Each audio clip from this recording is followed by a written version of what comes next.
Hello बच्चों, नमस्ते। ये NCERT corner for life science का प्लेटफॉर्म है। आज की वीडियो क्लास में हम मोस्ट इंपोर्टेंट 20 एमसीक्यू की प्रैक्टिस करने वाले हैं नीट 24 के लिए, जिसका टॉपिक है body fluids and circulation. Human physiology का पार्ट है बेटा। सबसे ज़्यादा क्वेश्चंस कवर करता है पेपर के अंदर, बायोलॉजी के अंदर। और अगर आपको वीडियो सेशन अच्छा लगे तो बेटा इसको लाइक जरूर करें, और नए बच्चे चैनल से जुड़े हैं वो चैनल को सब्सक्राइब करें। क्वेश्चन नंबर 1 बेटा दे रखा है इसके अंदर, find the correct descending order of percentage proportion of leucocytes in human blood. इसके अंदर ल्यूकोसाइट्स हैं, इसका परसेंटेज प्रोपोर्शन दे रखा ब्लड के अंदर, और इसकी करेक्ट डिसेंडिंग ऑर्डर हमें चूज करना है। तो पहले ऑप्शन में दे रखा है neutrophils, basophils, lymphocyte, acidophils, monocyte, neutrophil, lymphocyte और इओसिनोफिल और basophil. Neutrophil, lymphocyte, monocyte, eosinophil और basophil. Lymphocyte, acidophils, basophils, neutrophils और मोनोसाइट। तो बेटा देखो, सबसे पहले हमें ल्यूकोसाइट क्या होते हैं, जो डब्ल्यूबीसी होते हैं ना बॉडी के अंदर, ब्लड के अंदर डब्ल्यूबीसी होते हैं, उनको ल्यूकोसाइट्स बोला जाता है। और ल्यूकोसाइट्स के अंदर भी 4 या 5 तरह के 6 तरह के ल्यूकोसाइट्स पाए जाते हैं ब्लड के अंदर। ये फॉर्म्ड एलिमेंट्स होते हैं, एक तो होते हैं इरिथ्रोसाइट और एक होते हैं ल्यूकोसाइट। तो इरिथ्रोसाइट्स को तो बेटा आरबीसी बोला जाता है, और ल्यूकोसाइट को व्हाइट ब्लड सेल्स बोलते हैं। व्हाइट ब्लड सेल्स के अंदर ये बहुत सारे टाइप्स के होते हैं, न्यूट्रोफिल, मोनोसाइट, इओसिनोफिल, बेसोफिल और लिम्फोसाइट। तो लिम्फोसाइट तो होते हैं बेटा 2 टाइप के, टी लिम्फोसाइट और बी लिम्फोसाइट। बेसोफिल होते हैं सबसे कम, और न्यूट्रोफिल होते हैं सबसे ज़्यादा। मोनोसाइट जो होता है ये सबसे बड़ा होता है, और एसिडोफिल, इओसिनोफिल हम जिसको बोलते हैं, ये 2 से लेकर 3% तक होता है बेटा। तो न्यूट्रोफिल तो होते हैं सबसे ज़्यादा, उसके बाद में आते हैं लिम्फोसाइट्स, और उसके बाद में बेटा मोनोसाइट्स होते हैं, और उसके बाद में इओसिनोफिल्स, और सबसे कम क्या होते हैं, बेसोफिल। तो जो ऑप्शन नंबर 3 हम देख रहे हैं ना, ऑप्शन नंबर 3 इसका राइट है। न्यूट्रोफिल सबसे ज़्यादा होते हैं बेटा, और फिर लिम्फोसाइट होते हैं उसके बाद में मोनोसाइट होते हैं। मोनोसाइट के बाद में इओसिनोफिल या एसिडोफिल जिसको बोलते हैं, और एक बेसोफिल होते हैं। तो न्यूट्रोफिल सबसे ज़्यादा, उससे कम लिम्फोसाइट। न्यूट्रोफिल तो होता है बेटा 60 से लेकर 65%, और जो बेसोफिल सबसे कम होता है ये होता है 0.5 से लेके 1%। तो ऑप्शन नंबर 3 बेटा इसका राइट है। न्यूट्रोफिल उससे कम लिम्फोसाइट। लिम्फोसाइट 2 टाइप के होते हैं, बी और टी। उसके बाद में मोनोसाइट, ये सबसे बड़ा, साइज में सबसे बड़ा होता है। उसके बाद में इओसिनोफिल होते हैं, और सबसे कम बेटा होते हैं बेसोफिल। नेक्स्ट क्वेश्चन है बेटा सेकंड नंबर का, blood colloid osmotic pressure mainly maintain by which plasma protein. तो देखिए प्लाज्मा के अंदर है ना 3 टाइप के प्रोटीन्स मोस्टली पाए जाते हैं। फाइब्रिनोजन पाया जाता है बेटा, ग्लोबुलिन पाया जाता है, और एल्ब्यूमिन पाया जाता है। तो फाइब्रिनोजन का क्या वर्क होता है, ये क्लोटिंग फैक्टर के लिए यूज होता है। और बेटा जो ग्लोबुलिन होता है ये डिफेंस मैकेनिज्म के लिए यूज होता है। और एल्ब्यूमिन होता है, ये किस में हेल्प करता है बेटा, ऑस्मोटिक बैलेंस के अंदर हेल्प करता है। तो इसके अंदर दिया ग्लोबुलिन, एल्ब्यूमिन, फाइब्रिनोजन और प्रोथ्रोम्बिन। तो बेटा राइट होगा इसका एल्ब्यूमिन। जो एल्ब्यूमिन होते हैं ना बेटा, ये करते हैं, किसका वर्क करते हैं, ये ऑस्मोटिक बैलेंस का, बॉडी के अंदर ऑस्मोटिक बैलेंस का वर्क यही करते हैं। अब नेक्स्ट क्वेश्चन है बेटा इसमें,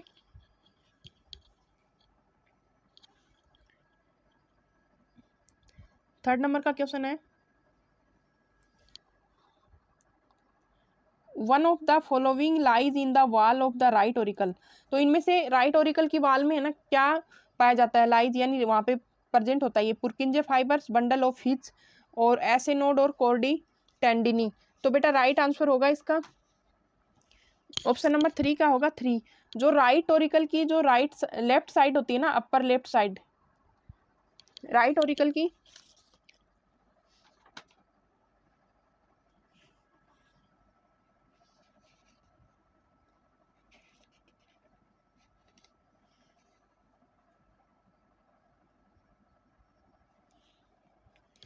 ये जैसे हार्ट का स्ट्रक्चर होता है ना, ऐसे ऐसे ऐसे स्ट्रक्चर होता है हार्ट का। ये 2 ओरिकल हो गए ऊपर वाले, और ये यहाँ पे वेंट्रिकल हो गया। तो बेटा ये जो राइट ओरिकल होता है ना, इसकी जो राइट साइड होती है ना, अपर वाली, राइट अपर कॉर्नर, यहाँ पे इसके अंदर क्या प्रेजेंट होता है, ऐसे नोड प्रेजेंट होता है, ऐसे नोड जिसको सीनो एट्रियल नोड बोला जाता है। सीनो एट्रियल नोड ये क्या करता है, एक्शन पोटेंशियल को जनरेट करने का काम करता है बॉडी के अंदर, एक्शन पोटेंशियल को जनरेट करने का काम करता है। नेक्स्ट है, centre for heart regulation is present in. तो देखो बेटा जो हार्ट के रेगुलेशन का जो सेंटर होता है ना बेटा, ये कहाँ पे प्रेजेंट होता है, पेंस वेरुली, सेरेब्रम, सेरिबेलम और मेडुला। तो इसका राइट आंसर होगा बेटा मेडुला के अंदर प्रेजेंट होता है हार्ट का रेगुलेशन सेंटर होता है ना हार्ट के लिए, वो मेडुला के अंदर प्रेजेंट होता है। ऑप्शन नंबर 4 इसका राइट आंसर होगा। नेक्स्ट क्वेश्चन है बेटा, incomplete double circulation is found in. जो इनकम्प्लीट डबल सर्कुलेशन है ये किस में पाया जाता है। तो देखो एक तो होता है वो कंप्लीट डबल सर्कुलेशन और एक होता है इनकम्प्लीट डबल सर्कुलेशन। तो बेटा जो इनकम्प्लीट डबल सर्कुलेशन है ये पाया जाएगा एम्फीबिया और रेप्टाइल्स में। इनके अंदर 2 ओरिकल पाए जाते हैं, ऐसे 2 ओरिकल पाए जाएंगे यहाँ पे, और इनके नीचे ओनली 1 वेंट्रिकल पाया जाएगा। इसको क्या बोला जाता है?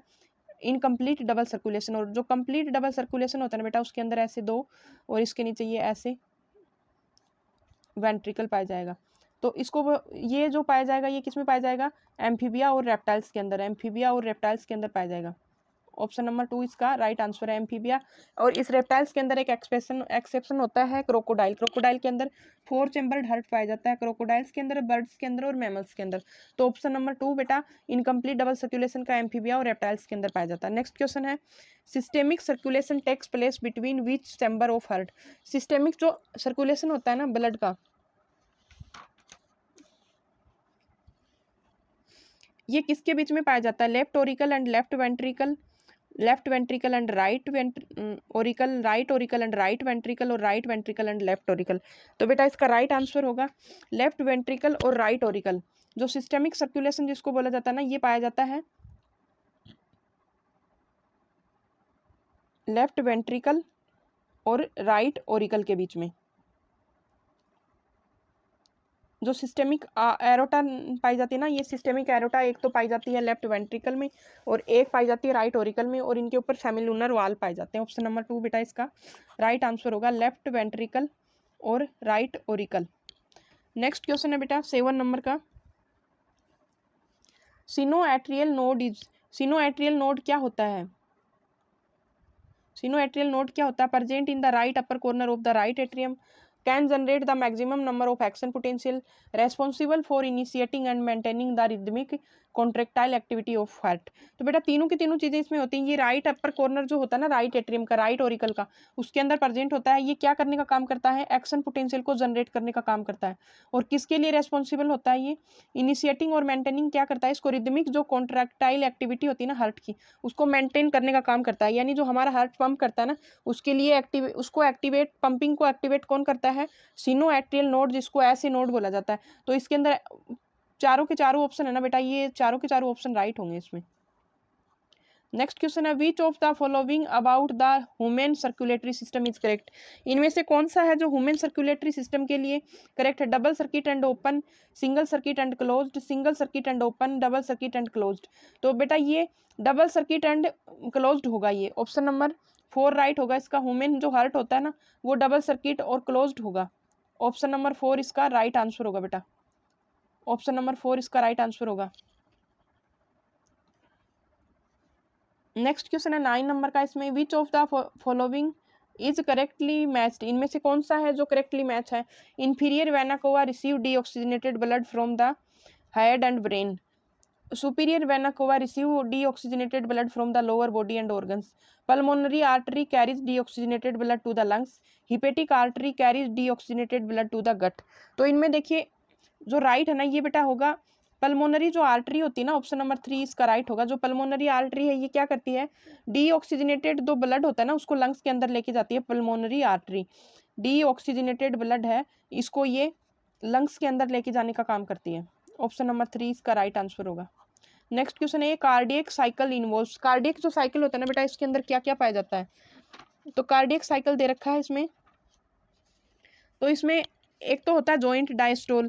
जॉइंट डायस्टोल के अंदर तो होता है हार्ट रेस्टिंग स्टेज में एक वेंट्रिकुलर सिस्टोल, एक auricular systole, auricular systole, ventricular systole और complete cardiac diastole. Auricular systole, joint diastole और ventricular diastole, auricular systole, ventricular diastole और जॉइंट डायस्टोल। तो बेटा इसका राइट जो आंसर होगा ना, वो सबसे पहले तो क्या होता है? ओरिकुलर सिस्टोल होता है, और उसके बाद में वेंट्रिकुलर सिस्टोल होता है, और बाद में कंप्लीट कार्डियक डायस्टोल हो जाता है। पहले ओरिकुलर सिस्टोल होगा, उसके बाद में वेंट्रिकुलर सिस्टोल होगा, उसके बाद में कंप्लीट कार्डियक डायस्टोल हो जाएगा। ऑप्शन नंबर 2 इसका राइट आंसर होगा। ऑप्शन नंबर 2 इसका राइट आंसर होगा। नेक्स्ट क्वेश्चन है 11 नंबर का, विच of the following can not clot. इनमें से कौन सा है जो क्लोट नहीं करता? क्लोटिंग फैक्टर जो नहीं होता जिसके अंदर, तो लिम्फ, प्लाज्मा, सीरम और लिम्फ एंड सीरम। तो बेटा इसका राइट आंसर होगा क्लोजिंग, जो प्लाज्मा होता है ना, जब उससे हम क्लोटिंग जो फैक्टर है उसको रिलीव कर देते हैं, हटा देते हैं, तो वो बचा हुआ जो उसके अंदर मैटर होता है वो क्या होता है? सीरम होता है। जब plasma without clotting factor is called serum, plasma without clotting factor is called serum. Option 3 इसका राइट आंसर है। नेक्स्ट क्वेश्चन है, which of the following is incorrect for atherosclerosis, atherosclerosis जिसको CAD बोलते हैं, coronary artery disease. तो ये बेटा क्या होती है, constriction of arterial lumen reduces the blood flow, loss of dilation ability of the arterial wall and its rupture, cholesterol deposition at the inner wall of the artery, proliferation of the vascular muscles। तो बेटा इसके अंदर incorrect पूछा है हमें, incorrect क्या है इसमें, इनकरेक्ट पूछा है हमें, तो इसके अंदर इनकरेक्ट है loss of dilation ability of the atrial wall and it's rupture. तो देखिए ये जो एट्रियल वॉल है इसको, इसके अंदर डायलेशन नहीं हो पाता और ये रप्चर हो जाती है, ये नहीं होता इसके अंदर। इसके अंदर बेटा क्या होता है कि जो कोई भी कोलेस्ट्रॉल वगैरह है वो ब्लड की जो वेन्स होती हैं उनमें जमा हो जाते हैं, उसकी वजह से वो नैरो लूमेन हो जाती है और ब्लड प्रेशर वो ज़्यादा हो जाता है। तो ऑप्शन नंबर 2 इसका राइट होगा, ये इसमें इनकरेक्ट है। नेक्स्ट क्वेश्चन है बेटा इसमें 13 नंबर का, in which one of the following pairs two terms represents the same thing, इनमें से दो पेयर के अंदर दो चीज़ें दे रखी हैं और कौन सी है जो सेम थिंग होती है, यानी एक ही चीज़ को एक ही चीज़ के लिए दोनों वर्ड्स दिए गए हैं, lymphocytes leucocytes, plasma serum, mitral valve bicuspid वाल और एट्रियो वेंट्रिकुलर नोड पैसमेकर। तो बेटा इसका जो राइट होगा ना वो होगा मिट्रल वाल, मिट्रल वाल होता है ना इसी को बाइकप्सिड वाल बोला जाता है, मिट्रल वाल को ही क्या बोला जाता है, बाइकप्सिड वाल बोला जाता है। ऑप्शन नंबर 3 इसका राइट आंसर होगा, मिट्रल वाल को ही बाइकप्सिड वाल बोला जाता है। और ये कहाँ पे पाया जाता है मिट्रल वाल, ये जो लेफ्ट वेंट्रिकल और लेफ्ट ओरिकल होता है ना उसके बीच में प्रेजेंट होता है बेटा, लेफ्ट ओरिकल और लेफ्ट वेंट्रिकल के बीच में मिट्रल वाल या बाइकप्सिड वाल पाया जाता है। ऑप्शन नंबर 3 इसका राइट है। नेक्स्ट क्वेश्चन है, एक होता है सेमिलुनर वाल, एक होता है ट्राइकप्सिड। तो ट्राइकप्सिड तो बेटा 3 इसके अंदर फ्लैप्स पाए जाते हैं, 3 फ्लैप्स पाए जाते हैं, और किसके बीच में पाया जाता है, ये राइट एट्रियम और राइट वेंट्रिकल के बीच में पाया जाता है, और मिट्रल वाल है ये लेफ्ट ओरिकल और लेफ्ट वेंट्रिकल के बीच में पाया जाता है, और सेमिलुनर वाल है ये सिस्टेमेटिक एरोटा के ऊपर पाया जाता है। तो राइट होगा इसका 3। नेक्स्ट क्वेश्चन है, which of the following parts of the heart first receive deoxygenated blood, इनमें से कौन सा हार्ट का पार्ट है जो सबसे पहले डीऑक्सीजनेटेड ब्लड को रिसीव करता है। तो right ventricle, left Oracle, right Oracle और लेफ्ट वेंट्रिकल। तो बच्चों इसका राइट जो आंसर होगा ना वो होगा राइट ओरिकल के अंदर सबसे पहले ब्लड डीऑक्सीजनेटेड ब्लड आता है, राइट ओरिकल के अंदर। ये हार्ट का स्ट्रक्चर है बेटा, जैसे ये हार्ट का स्ट्रक्चर है, तो ये वाला पोर्शन है ना इसके अंदर सबसे पहले क्या आता है, डीऑक्सीजनेटेड ब्लड, फिर यहाँ आके फिर उसको पंप किया जाता है लंग्स के अंदर, फिर लंग्स से यहाँ पे आता है ये लेफ्ट ओरिकल में, फिर लेफ्ट ओरिकल से ये लेफ्ट वेंट्रिकल में, लेफ्ट वेंट्रिकल से बॉडी में पंप कर दिया जाता है। नेक्स्ट क्वेश्चन है बेटा इसमें 15 नंबर का क्वेश्चन है, the cells involved in inflammatory reactions are, कौन सी सेल्स हैं जो इन्फ्लेमेटरी रिएक्शंस के अंदर इन्वॉल्व होती हैं, बेसोफिल्स, न्यूट्रोफिल्स, इओसिनोफिल्स और लिम्फोसाइट्स। तो बेटा इसका जो राइट आंसर होगा ना वो होगा बेसोफिल्स। इन्फ्लेमेटरी जो एलर्जिक जो रिएक्शंस होती है ना इन्फ्लेमेटरी, उनके लिए कौन रेस्पॉन्सिबल है, बेसोफिल्स। ये क्या सिक्रेट करती है, हिस्टामिन सीरोटोनिन को, मास्ट सेल होती हैं एक तरह से, ये हिस्टामिन और सीरोटोनिन को सिक्रेट करने का काम करती हैं बेसोफिल्स। नेक्स्ट क्वेश्चन है बेटा, ECG depicts the depolarization and repolarization process during the cardiac in the ECG of a normal healthy individual, which of the following wave is not represent. तो देखो इसके अंदर एक डायग्रामेटिक जो रिप्रेजेंटेशन होता है, देखो ऐसे यहाँ पे तो होती है P, फिर यहाँ से ऐसे आके यहाँ से मूव करती है, यहाँ पे QS आता है नीचे, और फिर यहाँ पे ये यहाँ से समझिए आप, ये है वेव आती है, फिर यहाँ पे ये P में ऐसे मूव करती है, फिर यहाँ से जाके ये ऐसे QRS बनाती है, फिर यहाँ से T वेव बनाती है और ऐसे फिर आगे। तो बेटा ये जो यहाँ पे तो है P वेव, यहाँ पे तो है P वेव, फिर यहाँ पे QR, यहाँ पे S और यहाँ पे है T वेव। तो बेटा इसके अंदर P वेव क्या काम करती है, P वेव का क्या वर्क होता है, ये डीपोलराइजेशन होता है एट्रिया का डीपोलराइजेशन होता है, उसको प्रेजेंट करती है P वेव। फिर QRS कॉम्प्लेक्स है ये बेटा डीपोलराइजेशन ऑफ वेंट्रिकल, यानी वेंट्रिकल का डीपोलराइजेशन है, इसको प्रेजेंट करता है। और T वेव है बेटा ये रीपोलराइजेशन करती है वेंट्रिकल का, रीपोलराइजेशन करती है वेंट्रिकल का। तो बेटा इसके अंदर राइट जो आंसर होगा ना वो होगा इसका रीपोलराइजेशन ऑफ एट्रियम। ऐसी कोई वेव नहीं है जो रीपोलराइजेशन ऑफ एट्रियम को रिप्रेजेंट करे। ऑप्शन नंबर 4 इसका राइट आंसर, 3 इसका राइट आंसर होगा।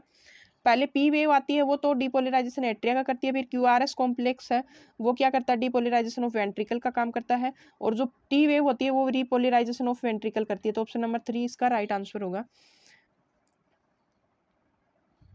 नेक्स्ट क्वेश्चन है बेटा 17 का, in a standard ECG which one of the following alphabet is the correct representation to the respective activity of the human heart. तो देखो इसमें ईसीजी के अंदर जो अल्फाबेट है ये इसमें से करेक्ट रिप्रेजेंटेशन कौन सा दे रखा है, एक्टिविटी ह्यूमन हार्ट की एक्टिविटी होती है ना ईसीजी इलेक्ट्रोकार्डियोग्राफ के अंदर, तो उसके अंदर इसमें से कौन सा अल्फाबेट है जो सही है उसको रिप्रेजेंट कर रहा है। S I start of systole, T end of diastole, P depolarization of atria और आर रीपोलराइजेशन ऑफ वेंट्रिकल। तो बच्चों राइट इसका होगा जो पी वेव, थोड़ी देर पहले मैंने बताया था पी वेव क्या करती है, depolarization of atria, depolarization of atria करने का काम करती है पी वेव। नेक्स्ट है which of the following about RBC in human is true. RBC के लिए इसमें ह्यूमन्स के अंदर क्या ट्रू है, they do not carry CO2 at all, they carry about 20-25% of CO2, they transport 99.5% of O2, they transport about 80% O2 only and rest 20% of it is transported in dissolved state in blood plasma.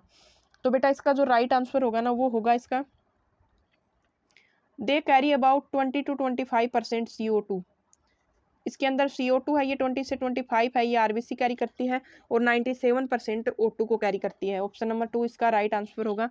Next question है बेटा 19 number का question, in which of the following points does the pulmonary artery is different from the pulmonary vein. Pulmonary artery है ये pulmonary vein से different है, किस चीज़ में है, its lumen is broad, its wall is thick, it has wall, it does not possess endothelial. तो देखिए आर्टरी और वेन में क्या डिफरेंस होता है, तो आर्टरी और वेन में सबसे मोस्ट जो डिफरेंस होता है ना बेटा, वो आर्टरी की वाल तो थिक होती है और वेन की वाल है वो थिन होती है। तो राइट होगा it's wall is thick. Pulmonary artery की जो वाल होती है ना वो पल्मोनरी वेन से थिक होती है। ऑप्शन नंबर 2 इसका राइट आंसर होगा। नेक्स्ट क्वेश्चन है 20 नंबर का, conversion of fibrinogen to fibrin is catalysed by. तो thrombin, prothrombin, thromboplastin, all of these. तो राइट होगा इसके अंदर थ्रोम्बिन। फाइब्रिनोजन जो होता है ये फाइब्रिन में कन्वर्ट किससे होता है, थ्रोम्बिन होता है, थ्रोम्बिन से होता है। ऑप्शन नंबर 1 क्लोटिंग फैक्टर होता है, थ्रोम्बिन एंजाइम होता है। तो फाइब्रिनोजन है ये इनएक्टिव फॉर्म में होता है और फाइब्रिन होती है इसकी एक्टिव फॉर्म। इनएक्टिव से एक्टिव में थ्रोम्बिन की प्रेजेंस में होता है। तो ये बच्चों आज की वीडियो क्लास थी जिसमें हमने 20 MCQ की प्रैक्टिस की नीट 24 के लिए, जिसका टॉपिक है बॉडी फ्लूइड्स और सर्कुलेशन। अगर आपको वीडियो सेशन ये अच्छा लगे तो प्लीज़ इसको लाइक जरूर करें, और नए बच्चे चैनल से जुड़े हो चैनल को सब्सक्राइब करें। Thank you.